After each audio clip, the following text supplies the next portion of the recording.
Hello everyone, this presentation will be on neonatal seizures. The slides are made available online as a part of the IIP UG teaching module 2015-16 by the Indian Academy of Pediatrics. I'll be using the slides as it is to highlight upon neonatal seizures. Before beginning the presentation, 2 points which I would like to highlight. Number 1, the approach to a neonatal seizure is different from that in a child, which is different from that in an adult. Number 1. And number 2, the most common etiology associated with a neonatal seizure is often birth asphyxia and its associated sister condition, what we also know as HIE. So while these are the two most common conditions associated, the third most preventable condition which causes neonatal seizures, of course, is hypoglycemia. And often neonatal seizures has a result in a neurological disability later on in life. So as a result of which, early prevention and early identification of the cause goes a long way. Now, to introduce a topic, a few statistics which I would like to highlight is that the incidence of neonatal seizures is 0.5 to 0.8% in term neonates and 5 to 15% in preterm or small for gestational age babies weighing less than 1500 gram. And it is often the most distinctive indicator of neurological problem in the neonatal age group. So it is imperative to recognize a neonatal seizure, to determine the cause and the etiology, and to treat it accordingly. And as a whole, seizures itself is one of those neurological emergencies requiring emergency immediate care, and curtailing the seizure episodes will go a long way in reducing the morbidity and mortality as well. By definition, seizures are abnormal, paroxysmal, stereotypical clinical events which might be either behavioral, motor, and or autonomic in nature. Each of these keywords is important for the definition, and these are associated with hypersynchronous neuronal activities. To classify neonatal seizures, a very simple classification is based on the types what we do see. Subtle seizures is the most common type of neonatal seizure what we see, followed by focal clonic, multifocal also known as migratory clonic, tonic as well as myoclonic. From an entrance perspective, keep in mind that subtle seizures is the most common type of seizures what we get.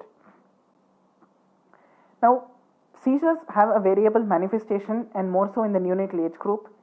So it's important to understand why seizures have different manifestation, and in the neonatal time it is because of poor cortical organization, poor myelination of the neurons, less efficient synapses, predominance of excitatory neurotransmitter receptors more, that is the glutamate receptors are specifically more, comparatively less amount of GABA channels. As we all know, GABA is a inhibitory neurotransmitter, so there is more excitatory impulse and less of the neuroinhibitory impulses, as well as an advanced development of the limbic structure as well.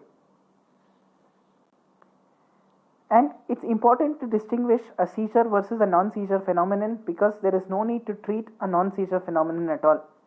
So 4 simple points to identify a seizure from a non-seizure activity, which goes a long way in identifying and treatment. The first is being stimulus sensitive. Seizures are not stimulus sensitive, whereas non-seizure activities are stimulus sensitive, and the typical example of this is the startle response. Secondly, suppressible phenomenon are generally not seizures. So for example, if a child is having lip smacking and you try to put a little finger into the mouth, it will turn into a sucking response. That is not a seizure activity, but despite putting the finger for eliciting the suck response, if the lip smacking continues, it is a seizure. Thirdly, autonomic changes will be present in a seizure and is absent in a non-seizure activity. And eye movement, typically doll eye movement is seen in neonatal seizures.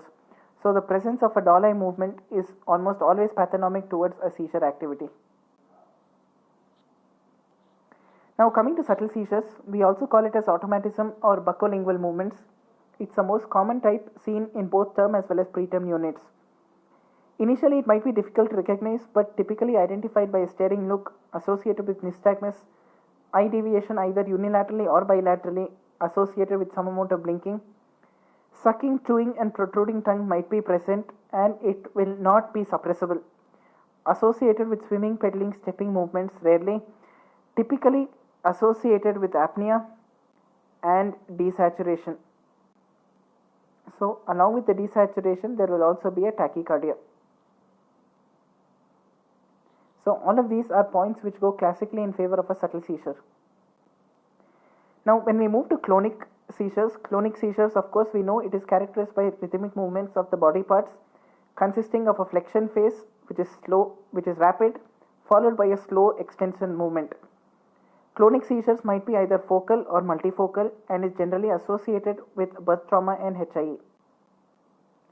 Tonic seizures are generalized stiffening, which is similar to the decerebrate or decorticate posturing associated with apnea, that is, breathing as well as eye signs. Tonic seizures are classically seen in intraventricular hemorrhage and kernicterus, and the prognosis of tonic seizures is generally very poor.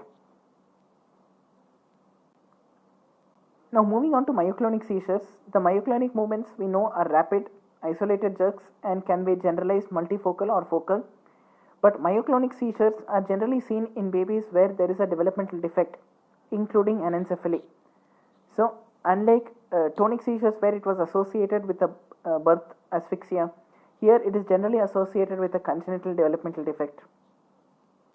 Now, if you come to the causes, we classify the causes into perinatal metabolic and CNS infections. So, perinatal complications, of course, the first on the list will remain birth asphyxia and intracranial injuries as the most common causes. Metabolic causes, like I mentioned initially, hypocalcemia and hypoglycemia. Hypoglycemia is a more common cause. Hypocalcemia is also an important cause to be ruled out. CNS infections as a result of neonatal sepsis are an important cause. Again, neonatal sepsis, we do subclassify it into early onset sepsis and late onset sepsis. So, depending on the age of the child, we can classify, as well as inborn errors of metabolism generally associated with a high degree of consanguinity and a previous history in a prior sibling. Now, moving on to other causes, pyridoxine dependency is also a rare cause. Electrolyte imbalance is also a cause of seizures in pediatric age group, as well as here in neonates where hypernatremic dehydration can also cause seizures. Hyponatremia itself can cause seizures.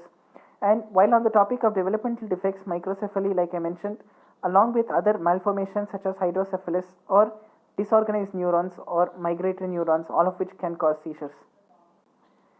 Now, another subvariety of seizures, what we call as benign seizures, we can further see it as a benign neonatal sleep myoclonus, where during the REM sleep there are typical myoclonic jerks which are seen in the first week and disappear by 2 months, and the treatment for this is only reassurance. There is no need to do anything further in a neonatal sleep myoclonus. In benign familial neonatal convulsions, it's generally autosomal dominant, and clonic seizures are seen on day 2 or day 3 and typically also disappear by 2 months. So again, this is benign, no need to do anything further. Another subvariety is benign idiopathic fifth day seizures, where the seizures appear on day 5 and spontaneously disappear. Again, there is no need to do anything for this, no need to give any treatment, it is again merely reassurance. So, a summary of this slide is benign seizures do not require any intervention and is generally only requiring reassurance. Now, if we see the causes associated with the age of onset of convulsions, the first day seizures is generally almost always because of a hypoxic ischemic insult, rarely associated with cerebral contusions. Hypocalcemia, hypoglycemia to be added into this list, it is missing in these older slides, and pyridoxine dependency. From day 1 to day 3, it could be because of intracranial hemorrhage, hypocalcemia, or because of an inborn error of metabolism. From day 4 to day 7, it could be because of sepsis developing, could be because of torch infections, and it might be benign as well. And any time in the first month, that is first to fourth week, late onset hypocalcemia, sepsis, any inborn error of metabolism can present, along with cerebral dyskinesis and epileptic syndromes.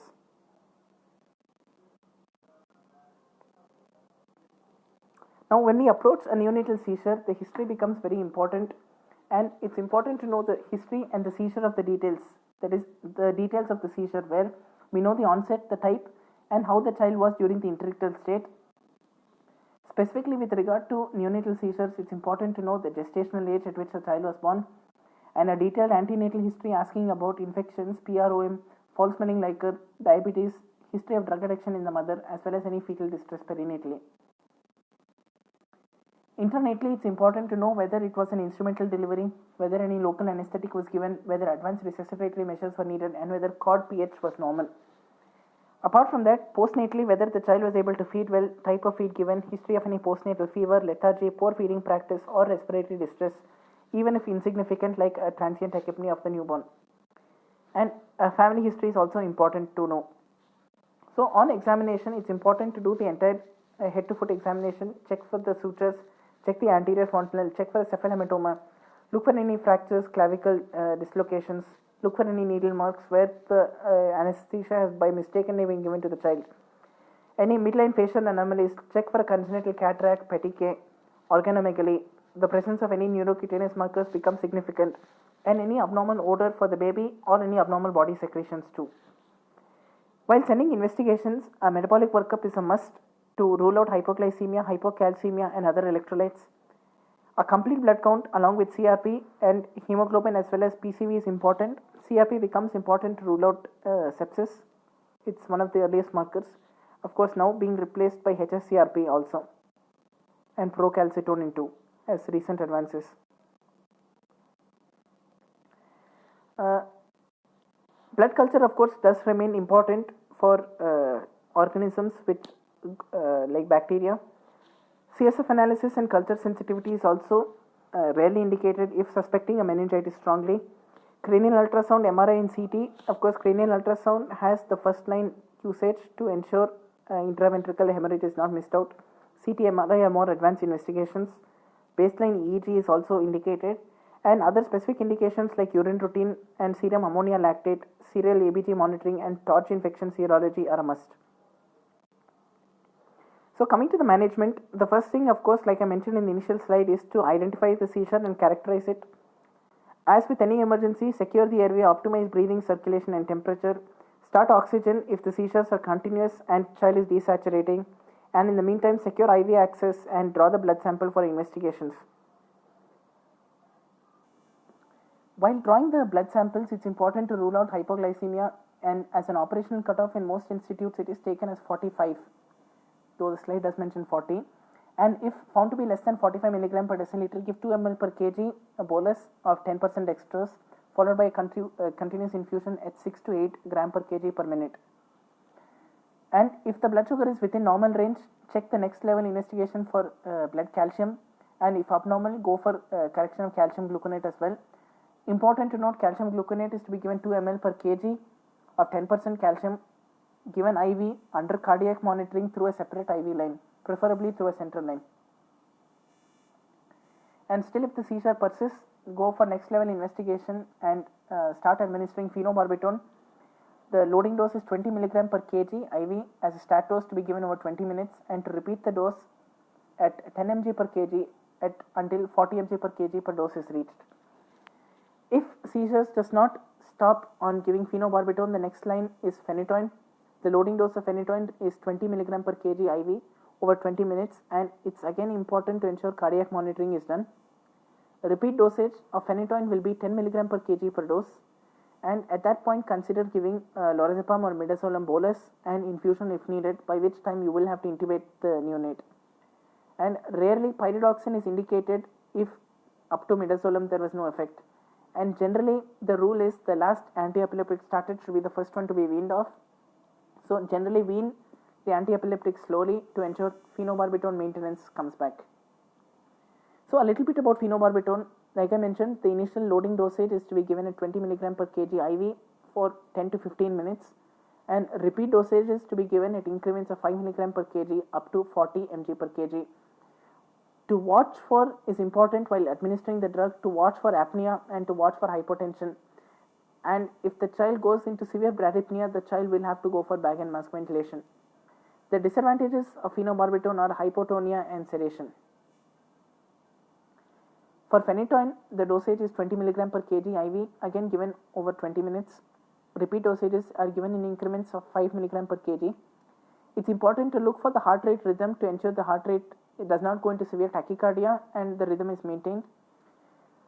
Alternatively to phenytoin, fosphenytoin is considered to be superior because it has a higher solubility, gets infused faster, it is safe to be given even intramuscular, and there is no tissue necrosis for fosphenytoin. Now, pyridoxine is one of the more recent drugs added into the list. It's given 50 to 100 mg IV as a stat dose under EEG monitoring strictly, so not to be given otherwise. And repeat dosages are given 100 mg every 10 minutes until seizures are controlled, and maintenance is 5 mg per kg per day or 50 mg per day orally. And adverse effects are apnea and hypotonia. The other drugs which are mentioned in the list, midazolam, it's a benzodiazepine. The dosage, even in neonates, is 0.15 milligram per kg as an IV bolus, and it can be increased gradually by 0.5 to 1 microgram per kg and every 2 minutes up till 18 micrograms till the seizures control. And lorazepam remains 50 to 100 microgram per kg IV slow. Lidocaine, of course, we don't generally use it, but 2 milligram per kg is indicated over 10 minutes as an IV infusion. We cannot keep the neonate on anticonvulsants forever. So like I mentioned, the first anticonvulsant which we start will be the last one to be weaned off, the last anticonvulsant to be weaned off first. So all anticonvulsants to be gradually weaned off except for phenobarbital, and prior to discharge, it's important to do a full neurological examination. If normal, I'm highlighting this point, if normal, you can stop giving phenobarbital completely. If abnormal, then continue phenobarbital, repeat neurological examination at 1 month. If found to be normal, taper over the next 2 weeks, because you have already given it for 1 month, you should not stop it abruptly. If abnormal at this point, it's important to do an EEG to evaluate. A normal EEG means you can taper the drug again over 2 weeks, but an abnormal EEG, continue the drug for another 3 months and then reassess. This algorithm is very important to know how to taper an anticonvulsant in the neonatal age group. Now, coming to the prognosis, like I mentioned, neonatal seizures is generally associated with neurological disabilities. It is associated with epilepsy syndromes and is associated with epilepsy for life. HIE has a good outcome only in 50% of cases, as like meningitis and hypoglycemia. Subarachnoid hemorrhage has a 90% favorable outcome, however, and hypocalcemia varies whether early or late, along with other causes like intraventricular hemorrhage and dysgenesis of a ventricle. So on that note, I come to the end of this presentation on neonatal seizures. I thank IAP for ensuring the slides are made available online, and I thank you all for listening to the video. Hope you were able to pick up some crucial points out of it, and I hope you tune into the next video also. Thank you.